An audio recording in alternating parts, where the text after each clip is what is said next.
The light was already off when I started telling this story, the kind of darkness that makes even familiar rooms feel strange. You know that moment right before sleep, when your mind is half dreaming and half awake, when every sound feels louder than it should. That's where this story begins. It begins in that quiet space where bedtime stories are supposed to make you feel safe, but sometimes do the opposite. Because this is one of those stories that feels like it's watching you back. And once it starts, you might find it hard to close your eyes. I want you to imagine a normal night. Nothing dramatic. No storms, no screaming wind, no power outages. Just a calm, ordinary evening. The kind of night where you brush your teeth, scroll your phone one last time, and finally lie down in bed, telling yourself you'll fall asleep quickly. The bed feels familiar. The blanket has the same weight it always does. The room smells like clean sheets and faint dust. Everything is exactly how it should be. And that's what makes what happens next so unsettling. This story isn't about monsters jumping out of closets or shadows running across walls.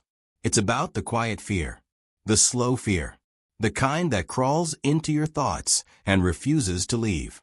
It's about bedtime routines, about comfort turning into discomfort, about the place you trust the most becoming the place you started out. Because when something feels wrong in the middle of the night, it's never loud at first. It whispers. The main character of this story is someone like you. Someone ordinary. No special powers, no tragic backstory, no reason for anything strange to happen to them. Just a person trying to sleep after a long day. They live alone, or at least they sleep alone most nights. Their room isn't big, but it's cozy. A bed pressed against the wall, a small nightstand, a lamp they forgot to turn off once and burned their finger reaching for it in the dark. The kind of room you could walk through with your eyes closed. They've always liked bedtime stories.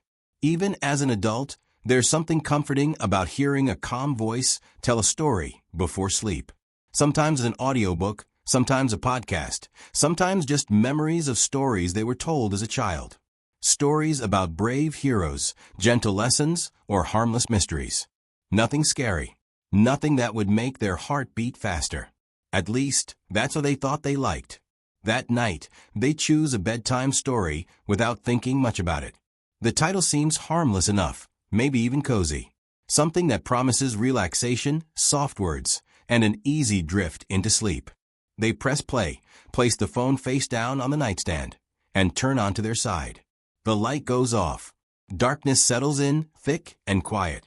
At first, the voice in the story is calm, friendly, almost soothing. It talks about a small house, a quiet neighborhood, a person going to bed just like them. It feels familiar in a strange way, like listening to someone describe your own life. The words flow gently, and their breathing starts to slow. Their eyes feel heavy. This is exactly what bedtime stories are supposed to do. But then something small feels off. Not enough to panic. Not enough to sit up. Just a tiny detail that doesn't belong. A pause in the voice that lasts a second too long. A description that feels a little too specific. The story mentions a bed, the way it creaks softly when someone shifts their weight. The way the mattress dips slightly in the middle. The way the sheets feel cool at first, then warm.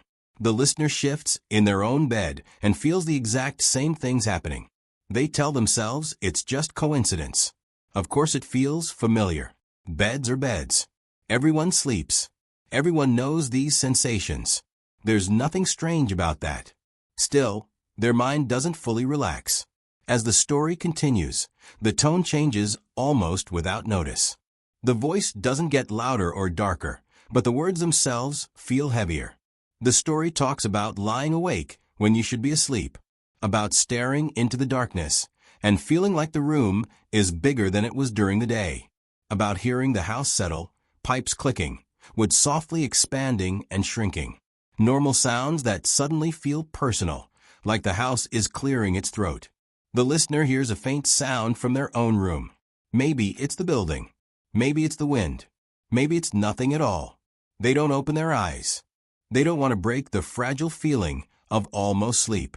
They tell themselves that fear comes from imagination, and imagination comes from stories. But the story doesn't stop. It talks about a bed that remembers. A bed that has held countless sleepers, countless dreams, countless fears. It describes how a bed feels different at night, how it becomes a place where thoughts get louder and memories come back without being invited. The voice says that beds are witnesses. They hear everything. They feel everything. The listener swallows, suddenly aware of their own body against the mattress, the pressure of their shoulder, the weight of their legs, the gentle rise and fall of their chest. It's strange to think of a bed as anything more than furniture, but once the idea is planted, it's hard to remove. The story introduces a simple question, a harmless one, at least on the surface. What if the bed knows when you're awake? The listener's eyes flutter open for a brief moment, then close again. That's silly, they think. Beds don't know things. Beds don't think. Beds don't watch. They're just tired. It's late. The story is doing its job too well. The voice continues, calm and patient. It talks about the difference between sleep and pretending to sleep, about how the body relaxes, but the mind sometimes stays alert, about how, in that state, it's easy to imagine sensations that aren't real. A feeling like the mattress shifting when it hasn't. A feeling like something pressing back. The listener becomes very still. They realize they've stopped moving completely, as if their body is afraid that even the smallest shift might confirm something they don't want to believe. The bed feels firmer now, or maybe softer. It's hard to tell. It feels aware. The story mentions someone lying in bed, listening to a bedtime story, feeling the same confusion. It describes the same room layout, the same nightstand, the same habit of placing the phone face down. The listener's heart speeds up just a little. That's oddly specific, they think. Too specific. But again, they tell themselves it's coincidence. Many people sleep like this. Many people listen to stories at night. Still, they don't like how closely the story is following them. The voice asks another question, gently this time. Have you ever felt like your bed was breathing with you? The listener holds their breath without realizing it. The mattress seems to rise and fall, but that has to be their own movement. It has to be. They focus on breathing slowly, deliberately, trying to prove that nothing else is controlling the rhythm. The story talks about comfort turning into unease, about how the safest places can feel threatening when viewed through the lens of fear. It doesn't say anything violent. It doesn't describe anything graphic. It just lets the idea sit there, growing heavier with every second. The listener wants to turn the story off. The thought crosses their mind clearly now. They could just reach out, tap the screen, and end it. But they don't. Part of them doesn't want to admit they're scared. Another part feels strangely compelled to keep listening, as if stopping now would leave something unfinished. The voice lowers slightly, becoming more intimate, like it's speaking only to one person. It talks about a moment when you realize you're not alone in your thoughts, when the silence feels crowded, when the bed beneath you feels less like support and more like a presence. The listener feels a subtle pressure along their back, probably just the way they're lying, probably nothing. They adjust their position, but the feeling doesn't go away completely. It's not painful. It's not aggressive. It's just there. The story shifts to memory. Childhood bedtime routines. Being tucked in. Being told that nothing can hurt you while you sleep. That the bed is a safe place. The voice almost sounds nostalgic now, as if mourning something lost. It suggests that safety is something we grow out of, not because the world becomes more dangerous, but because we start noticing things we ignored before. The listener remembers being a child, hiding under blankets, believing they were invisible. They remember the comfort of weight, of being held down by fabric and softness. Now, that same weight feels different, heavier, more deliberate. The story describes a character who starts to wonder what would happen if they tried to get out of bed. Not in panic, not running, just standing up calmly. The listener imagines doing the same, swinging their legs over the side, feeling the cool floor, turning on the light. But they don't move. Their body feels slower than it should, like it's sinking slightly deeper into the mattress. Again, they tell themselves it's imagination, fear playing tricks. That's what scary bedtime stories do. They mess with perception. The voice in the story doesn't rush. It takes its time, letting silence stretch between sentences. In that silence, the listener hears their own heartbeat. They hear the faintest creak, maybe from the bed frame, maybe from somewhere else. The sound feels closer than it should. The story asks one final question, and this time it doesn't sound harmless at all. What if the bed doesn't want you to wake up yet? The listener's eyes snap open in the darkness. The room looks the same, but it feels different. Smaller. Closer. The walls feel like they've moved in just a little. The bed feels like it's holding them, not supporting them. They reach for the phone, finally deciding to end the story, to break the spell. Their hand moves, but slowly, as if pushing through thick air. The mattress shifts in response, not dramatically, just enough to be noticed. The story keeps playing. The voice says that some bedtime stories are meant to be finished. Others are meant to linger. It says that some stories don't end when the audio stops. They end when you fall asleep, whether you want to or not. The listener's fingers brush the edge of a nightstand, but they don't grab the phone yet. A strange thought passes through their mind, quiet but persistent. What if turning it off is worse? What if the story is the only thing keeping whatever this feeling is at bay? The bed seems to settle, as if adjusting around them. The pressure becomes even more secure, almost comforting, if they ignore the fear attached to it. The voice fades slightly, not ending, just pulling back, like it's giving space for something else to take over. The last words are soft, almost kind. Try to relax, it says. You'll sleep better if you stop fighting it. The listener lies there, caught between fear and exhaustion, unsure whether they're still listening to a story or becoming part of it. Their eyes feel heavy. Their thoughts blur. The bed feels warmer now, more enclosing, like it's waiting for something. And just before sleep finally claims them, a new thought surfaces, sharp and terrifying. They can't remember if the bed always felt like this. And that's where the story pauses, right on the edge of sleep, right before something changes, leaving the question hanging in the darkness with you. Sleep doesn't come all at once. It never does. It drifts in slowly, like fog, blurring the edges of thought before covering everything. The listener feels that fog now, pressing gently against their mind. Thoughts stretch out, lose shape, then snap back suddenly with flashes of awareness. They are still in bed, still listening, still not sure if they are fully awake or already dreaming. They try to remember how long they've been lying there. Minutes? An hour? Time feels strange, elastic. The clock on the wall isn't visible from this angle, and they don't want to turn their head to check. The simple act of moving feels like a decision with consequences, even though they can't explain why. So they stay still and let the story keep going.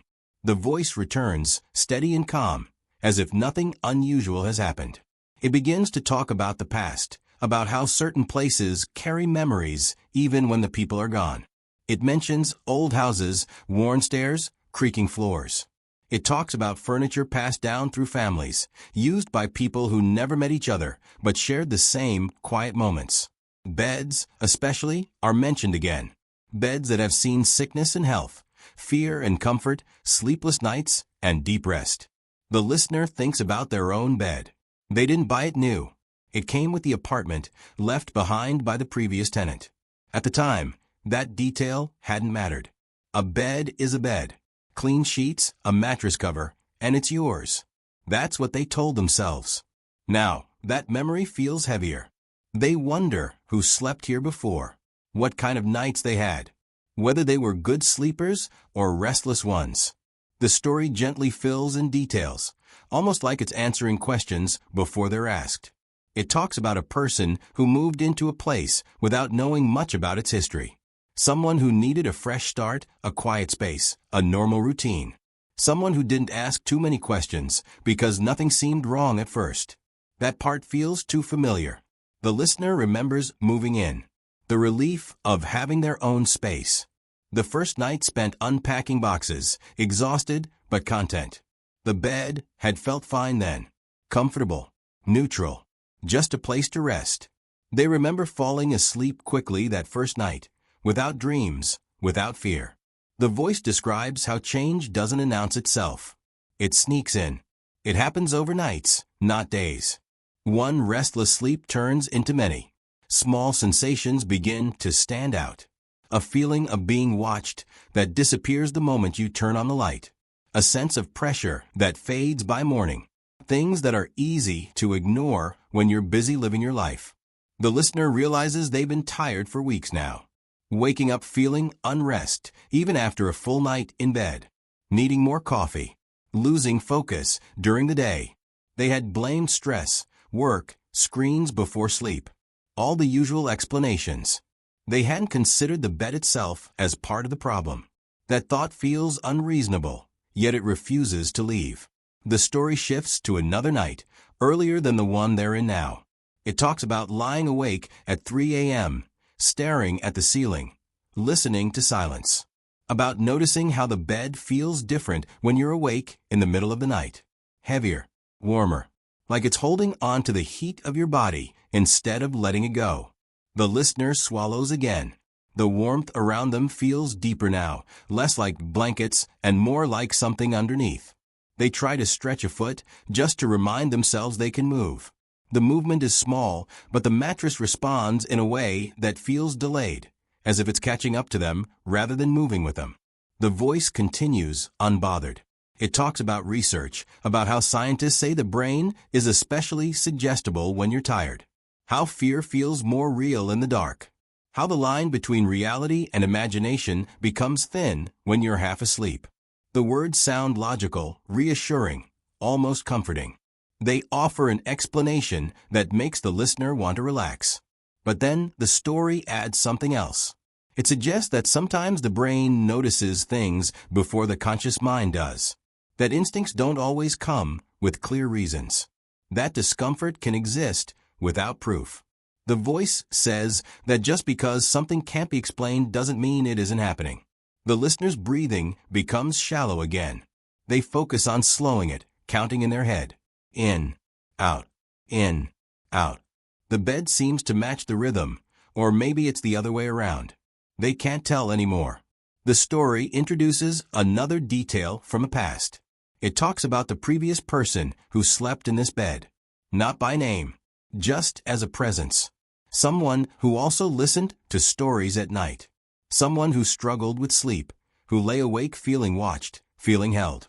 Someone who tried to ignore it, just like the listener is trying now. The listener doesn't like that part at all.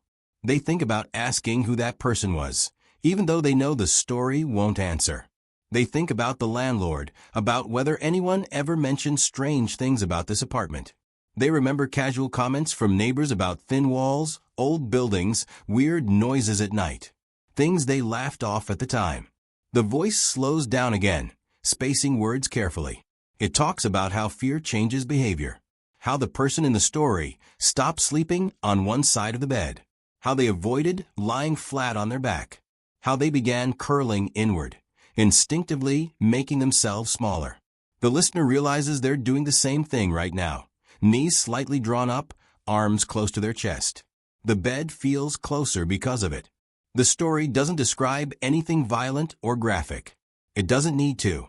It lets the imagination do the work. It talks about pressure, about warmth, about stillness.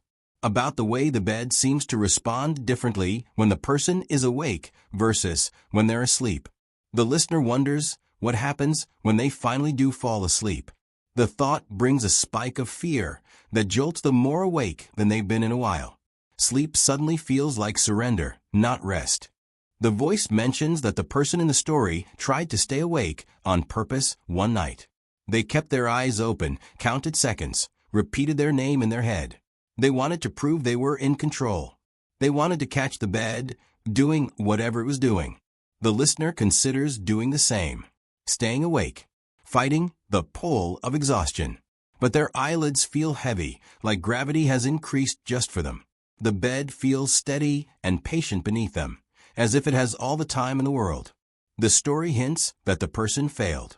Not dramatically, not all at once, just little slips into sleep, brief moments where consciousness fades and comes back. Each time, something feels slightly different when they wake. The bed feels warmer, closer, more familiar. The listener feels a strange sense of recognition, like they're remembering something that hasn't happened yet. The voice softens again, almost sympathetic. It talks about how everyone needs rest, how fighting sleep only makes it worse, how comfort can feel frightening when you don't trust it. The words are reasonable, almost caring. That's what makes them dangerous. The listener's grip on wakefulness weakens. Thoughts blur at the edges again. The room feels far away, like it's on the other side of glass. The bed feels like the only solid thing left. And somewhere, deep in the listener's mind, a quiet question forms, one they don't want to ask but can't ignore. If the bed remembers everyone who has slept in it before, what does it do with those memories? The story doesn't answer. It simply continues slowly, patiently, letting the question sink deeper as the night stretches on and sleep draws closer, still unresolved, still waiting. The night seems to stretch, thinning out like something pulled too far. The listener drifts in and out of shallow sleep, never fully crossing over. Each time their thoughts fade, something pulls them back. A feeling, a shift, a sense that stopping awareness completely would mean missing something important. The story begins to speak about perspective, about how fear feels different depending on where you're standing. It talks about how, during the day, the bed looks harmless. Just fabric and springs, a place to sit while tying shoes or folding laundry. In daylight, nothing about it feels strange. The listener can picture it clearly. Sunlight spilling through the window. Dust floating lazily in the air. In that light, the bed looks ordinary, quiet, still. But at night, the story says, objects change without moving. The listener understands that feeling.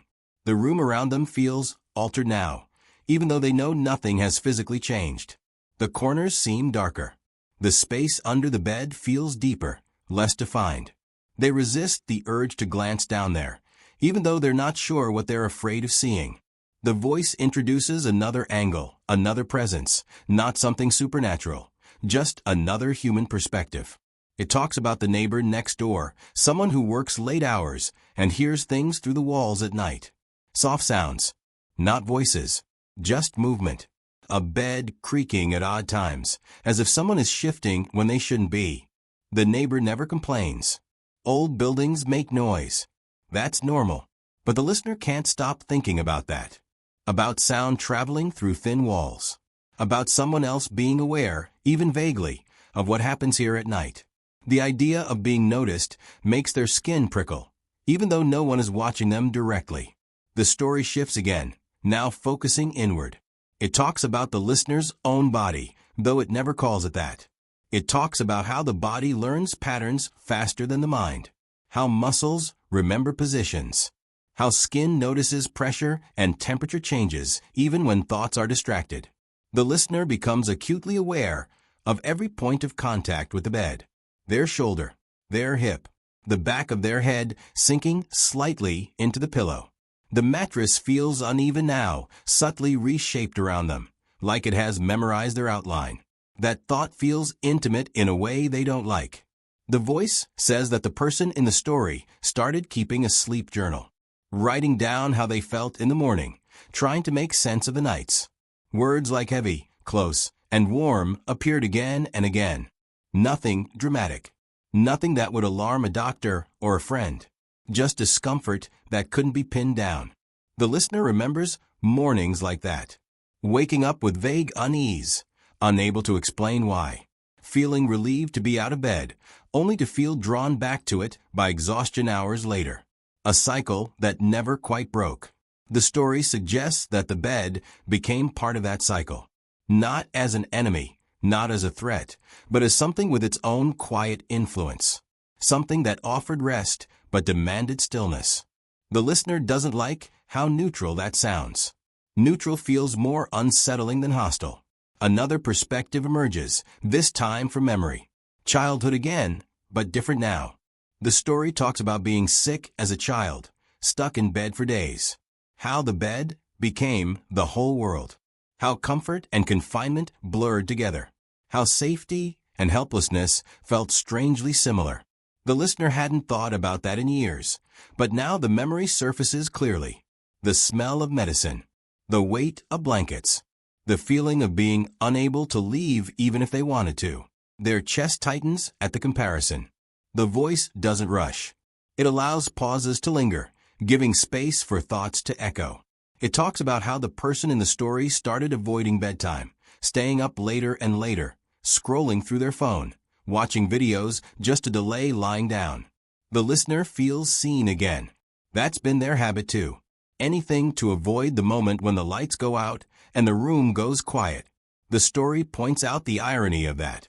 The more tired the person became, the harder it was to tell what was real. Exhaustion made the bed feel stronger, heavier, more convincing. The listener's head throbs faintly with fatigue. Their thoughts move slower now, like wading through water. The voice shifts tone slightly, becoming observational. It talks about how humans project meaning onto objects. How we name our cars, talk to our plants, feel guilty about throwing things away. How easy it is to imagine intent where there is none. The listener clings to that idea for a moment. This is all projection, they tell themselves. Fear filling in gaps. But then the story adds that projection doesn't come from nowhere. It comes from experience. From patterns noticed, even subconsciously. From repetition. The listener feels the bed beneath them again, steady and warm. It hasn't changed, and that's the problem. It feels too consistent, too present, as if it's been waiting for them to notice.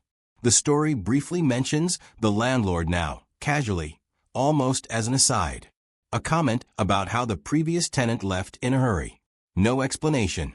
No drama. Just an empty apartment and a bed that no one bothered to remove. The listener remembers that detail clearly. How easy it was to accept a furnished place. How grateful they felt at the time. That gratitude feels misplaced now. The voice explores the idea of consent in small, everyday ways. Choosing to sit. Choosing to lie down. Choosing to rest. It asks, gently, when a choice becomes a habit, and when a habit becomes expectation.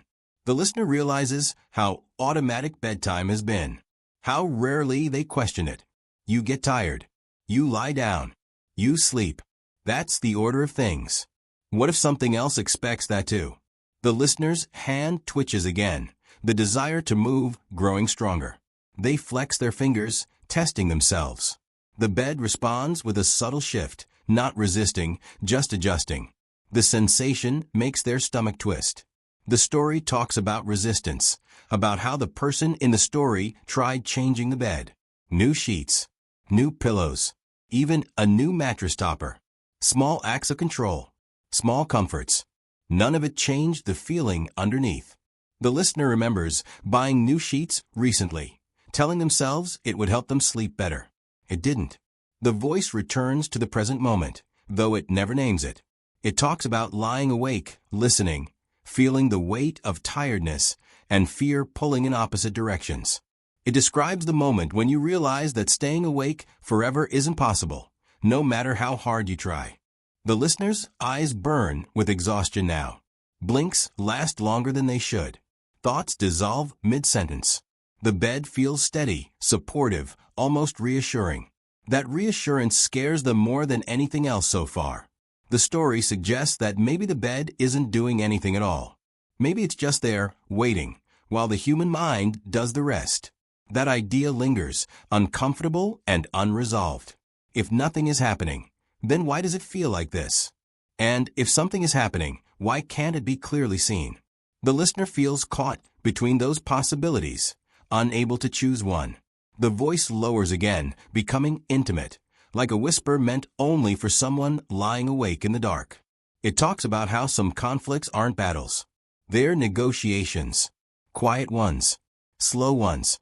Ones where no one raises their voice, but something is still being decided. The listener swallows, feeling the truth of that settle in their chest. The bed hasn't demanded anything. It hasn't threatened. It has simply been there night after night, offering rest on its own terms. The story doesn't explain what those terms are. It doesn't need to. The tension hangs heavy in the room, in the bed, in the listener's half-lidded eyes. Sleep presses closer, unavoidable now, while fear holds on just enough to keep it shallow. The conflict remains, unspoken but powerful, as the night continues, waiting for whatever comes next. The room feels tighter now, as if the air itself has settled. Every breath sounds louder inside the listener's head. Every swallow echoes. Sleep keeps trying to pull them under, but fear keeps nudging them back up, like two hands tugging in opposite directions. They exist in that narrow space between, where thoughts feel sharp and slippery at the same time. The story's voice grows quieter, not weaker, just closer. It speaks as if it doesn't need volume anymore. It talks about moments right before something changes, how the body often senses them before the mind does. A slight tension in the muscles. A feeling of anticipation without a clear reason. The listener feels that tension now, coiled and waiting. The bed feels different again. Not dramatically, not enough to prove anything, but enough to notice. The surface beneath them seems smoother, more even, as if it has adjusted perfectly to their shape. It no longer feels like they are lying on it. It feels like they are inside it, held in place by comfort that has gone too far. The listener tries to lift their head just an inch, just to prove they can. Their neck strains slightly, and for a moment it feels possible. Then, the effort feels heavier than expected. Not impossible, just discouraged. They let their heads sink back down, telling themselves they're tired, that muscles get weak when you're exhausted. The voice in the story mentions surrender, not as a failure, but as a misunderstanding. It says people think surrender means giving up, when sometimes it just means stopping resistance long enough for something else to happen. The listener doesn't like that idea at all. It feels aimed directly at them. Their thoughts drift to the morning, to sunlight, to coffee, to the normal rhythm of the day. They imagine standing up, stretching, leaving the bedroom behind. The image feels distant, like a memory instead of a plan. The bed feels more real than that imagined future, and that realization sends a pulse of panic through them. The story shifts perspective again, briefly, to the bed itself, not giving it thoughts or words, just presence. It talks about stillness, about patience, about waiting, about how some things don't chase. They let time do the work for them. The listener feels that patience now, pressing gently but persistently. A faint sound reaches their ears. It might be the building settling. It might be the bed frame. It's soft, rhythmic, almost like a slow exhale.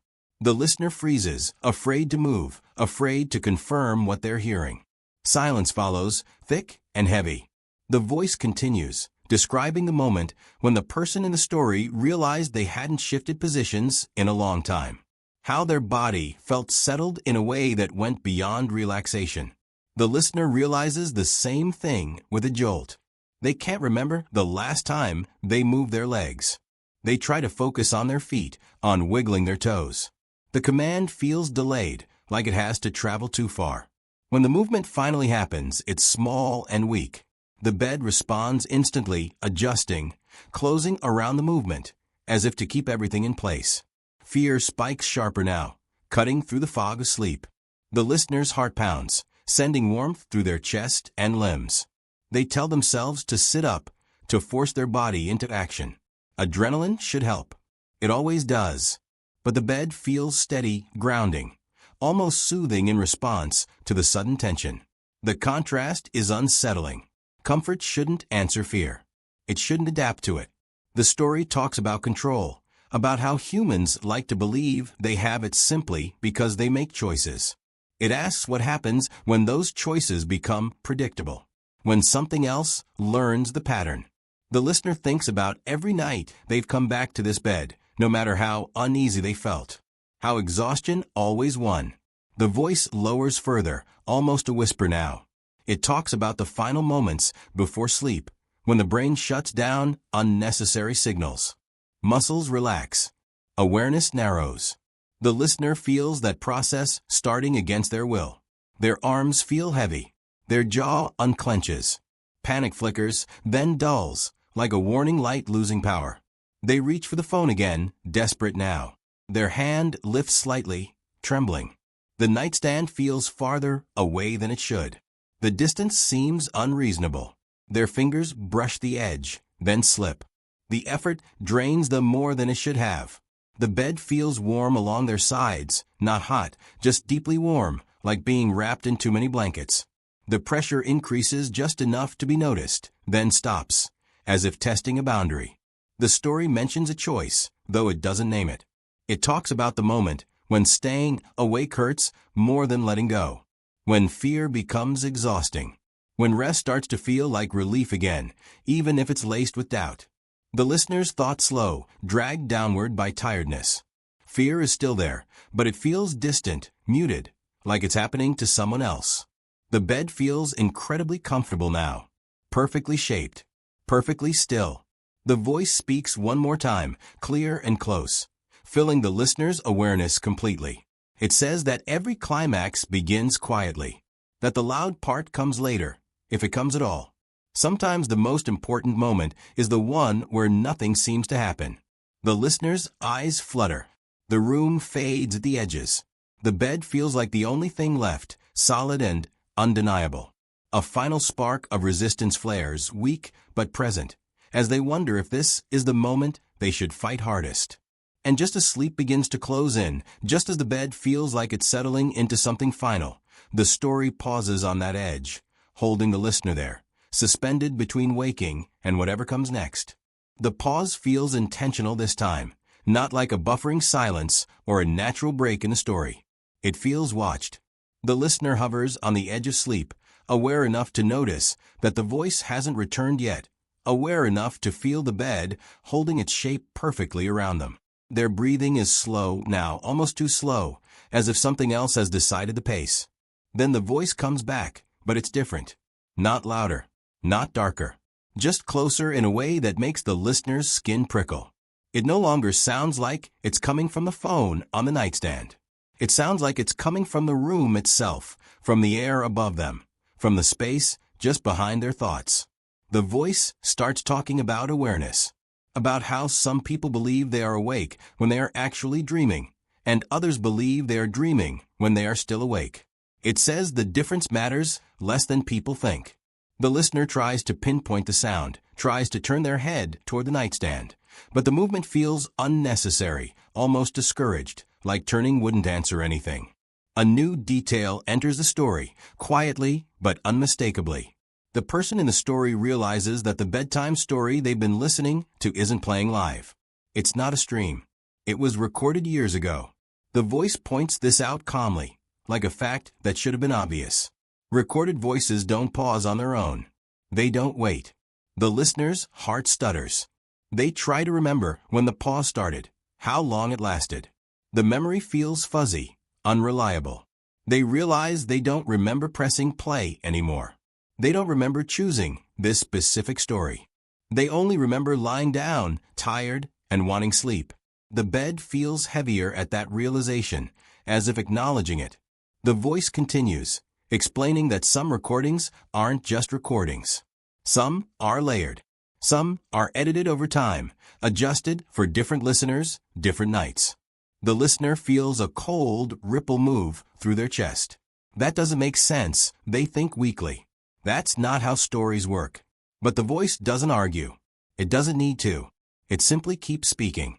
It introduces the idea that the story isn't meant to scare everyone. It's meant to find the right listener. Someone tired enough. Someone consistent enough.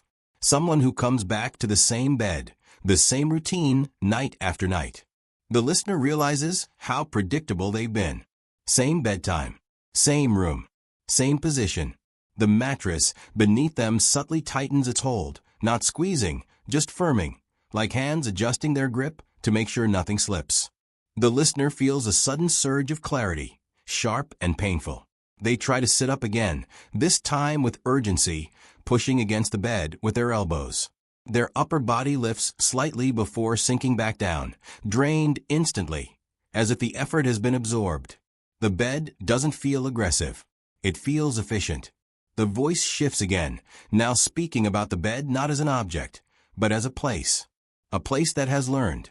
A place that has been reinforced by repetition, by weight, by heat, by sleep.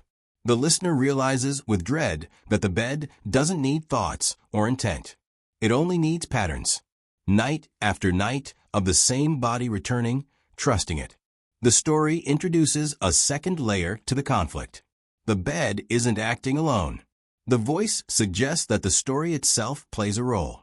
That sound, rhythm, and suggestion can guide the body into states it doesn't question.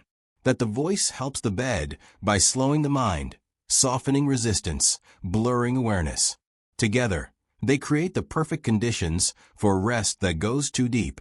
The listener tries to scream or at least gasp sharply, but the sound that comes out is barely a breath. Their throat feels relaxed, unbothered, as if it doesn't see a reason to react.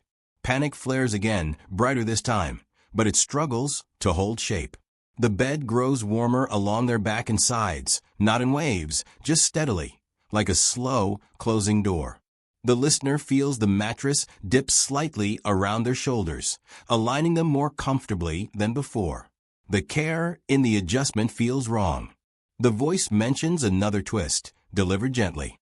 It says the person in the story once managed to escape the bed, not by force, but by accident. One night, something disrupted the routine. A phone call, a noise, a reason to sit up fully. The bed lost its rhythm, its pattern, and the hold weakened. Hope flickers in the listener's chest. They fixate on the phone again, on the idea of noise, of interruption. Their fingers twitch, scraping faintly against the nightstand. The phone vibrates suddenly, just once like a reflex. The listener's heart leaps, but the screen doesn't light up. The voice explains that interruptions don't work the same way once they're expected. That once the pattern adjusts, so do the defenses. The listener realizes with sinking dread that the vibration didn't come from the phone at all. It came from the bed, a subtle mimicry, a learned response. The bed feels closer now, less like a surface and more like an enclosure. The listener's body sinks a fraction deeper, not enough to trap them, just enough to remind them who's in control of the space. The voice grows almost kind again, almost reassuring. It talks about how the bed isn't trying to hurt anyone. It just wants stillness, wait, sleep. It wants what it's been taught to want. The listener feels tears gather at the corners of their eyes, not from pain, but from the terrible calm of that explanation. The second plot twist settles fully now. The listener understands that the bed and the story are working together, not by plan, but by habit. The bed holds the body. The story holds the mind. Neither needs to rush. The listener's vision blurs, the room fading into darkness that feels soft, padded, endless. Their thoughts slow again, dragged down by exhaustion that feels earned, deserved. Just before slipping under, one final realization cuts through the fog like ice. The story is still playing, but the voice has stopped introducing anything new. It's repeating, not in words, but in feeling. Comfort, pressure, warmth, stillness. The listener understands, then, that the climax isn't about what the bed will do. It's about whether they'll wake up enough to stop it before the pattern completes again. And the bed, patient as ever, waits. The pressure reaches a point where it can't be ignored anymore. Not crushing, not painful, just undeniable. The listener's body sinks deeper, and with that sinking comes a sharp burst of clarity, like cold water thrown on their face. Fear surges back, stronger than before, cutting through the fog of exhaustion. No more half-sleep. No more drifting. The listener forces their eyes open. The room snaps into focus. The ceiling is there. The faint outline of the door. The nightstand. The phone, still face down, silent. Everything looks normal, and that's what finally breaks the spell. The bed feels wrong in a way normal things never do. Too present. Too aware. They dig deep, pulling strength from panic, from instinct, from something older than thought. Both hands press hard against the mattress. Muscles scream as they push, not smoothly, not calmly, but desperately. The bed resists, not actively, not violently, but with a heavy reluctance, like thick mud trying to keep hold. The voice returns one last time, no longer calm. It wavers. It talks about rest again, about how tired the listener is, how easy it would be to stop. It promises relief, warmth, stillness. But the words stumble, overlap slightly, as if the rhythm it relies on is breaking. The listener gasps, dragging air into their lungs, and in that sharp breath something shifts. The bed loosens just enough. The pressure falters. That's all the opening they need. They roll. The movement is clumsy, almost uncontrolled, but gravity does the rest. Their body slides off the edge of the bed and hits the floor in an awkward heap. Pain flashes through their shoulder and hip, sharp and grounding and real. The sound echoes in the room, loud and messy. The bed doesn't follow. For a long second, nothing happens. The listener lies there, heart hammering, chest heaving. The cold floor a shocking contrast to the warmth they escaped. The silence feels different now, not heavy, not crowded. Just quiet. They scramble backward, putting distance between themselves and the bed, until their back hits the wall. From there, they stare. The bed looks ordinary again. The mattress is still. The sheets are rumpled where they fell. No movement. No warmth radiating outward. Just furniture, sitting exactly where it always has. The phone suddenly lights up. The screen glows harsh and bright in the darkness, making the listener flinch. A notification fills the display, not a call, not a message, but the audio player. The story has ended. The progress bar sits at the very end, completed. No autoplay. No next episode. Just silence.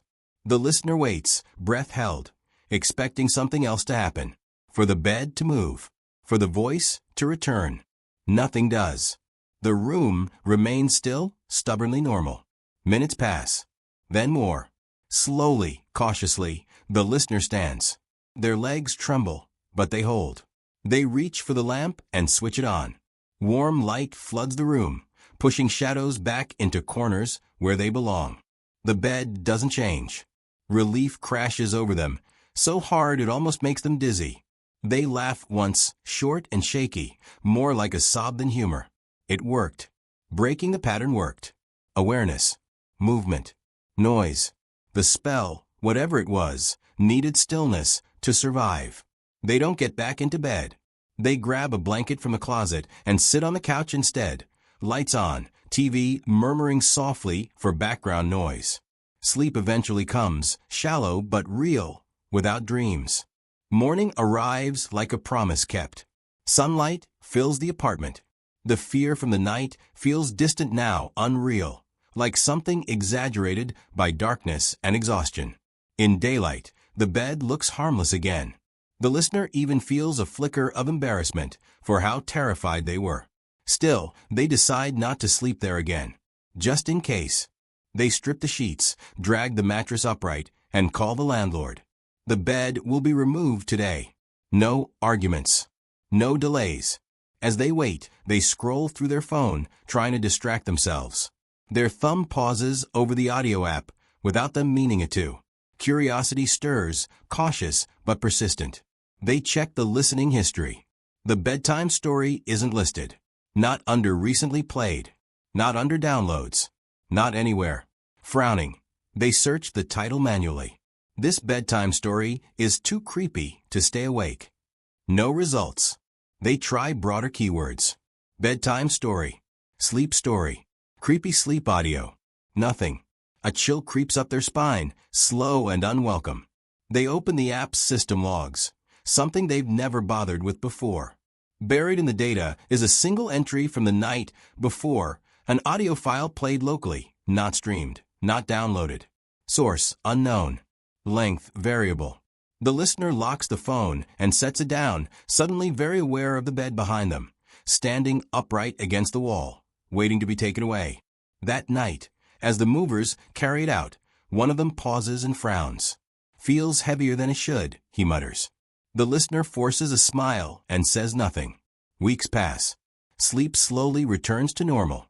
The fear fades, as fear usually does, worn down by routine and daylight. The story becomes something they think about less and less, filed away as a bad night, a strange experience. Until one evening, lying in a different bed, in a different place, they put on a new bedtime story. Something gentle, something safe. As their eyes begin to close, a familiar pause slips into the audio. Just a second too long. And somewhere beneath them, the mattress settles, warm and patient, as if recognizing them again. The pause doesn't stretch this time. The listener's eyes open immediately, heart jumping, body alert in a way it wasn't before. The room is different now. Different walls, different light, a different bed. They sit up without hesitation, breath steady but fast, scanning the space. Nothing moves. Nothing presses back. The mattress feels like what it should feel like, soft, neutral, unremarkable. They turn the audio off. Silence settles, but it's a clean silence, not the crowded kind from before. The listener stays sitting for a long moment, hands resting on their knees, grounding themselves in the simple fact that they are awake, aware, and in control. The familiar fear tries to rise, but it doesn't find anything to hold on to. That night, they don't listen to another story. They don't lie back down right away. Instead, they stand, walk around the room, touch solid things. The door frame, the desk, the window glass cool beneath their fingertips. Everything responds the way it should. They sleep later, light on, no audio playing, and when sleep comes, it comes quietly. In the days that follow, they start paying attention in a way they never did before. To routines, to habits, to how easily comfort can slide into autopilot. They realize how often they'd used bedtime stories not just to relax, but to avoid their own thoughts. How they'd let the voice replace awareness. That realization lingers. They research sleep patterns, suggestion, how the mind behaves when tired. They learn how easily the brain fills in gaps, how repetition trains expectation, how comfort, when repeated without awareness, can become something else entirely. Not dangerous by itself, but powerful. They never find a record of the original story. No creator. No archive. No trace.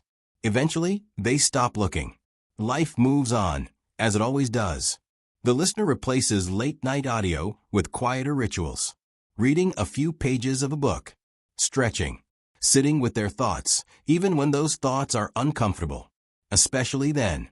Sleep becomes something they choose again, not something that simply happens to them. Weeks turn into months. The memory of the bed fades, not erased, but settled into place like a warning label quietly stuck to the back of the mind. A reminder to stay present, to notice when something feels off, even if it can't be explained yet. One evening, much later, they talk about it with a friend. Not in detail, just enough to share the feeling of it. The friend laughs it off gently, says it sounds like stress, like a bad dream, like too many creepy bedtime stories. The listener smiles and lets it go. Not everything needs to be proven, to be learned from. That night, as they prepare for sleep, they pause before lying down. They sit on the edge of the bed and take a slow breath. The mattress doesn't shift, doesn't respond. It waits the way an object should. They lie down only after that pause, only after choosing to. Sleep comes cleanly. In the final reflection, the listener understands something simple but important. The story was never really about the bed, or the voice, or even sleep. It was about attention, about how easily people drift through familiar moments without noticing when comfort turns into control. They realize that rest isn't just about closing your eyes. It's about trust, trusting yourself enough to stay aware, even when it's easier not to be. And maybe that's why the story felt so personal. Why it found them. Not because they were weak, but because they were tired, and tired people are human. Some bedtime stories help you sleep. Others remind you to wake up. The listener turns off the light, settles into the quiet, and lets the night pass without fear. The bed remains still. The room remains silent. Nothing waits for them in the dark anymore. And if somewhere out there, a story still lingers, unfinished, patient, searching for the next familiar routine, it won't find them again. Because this time, when the night grows quiet, they are ready.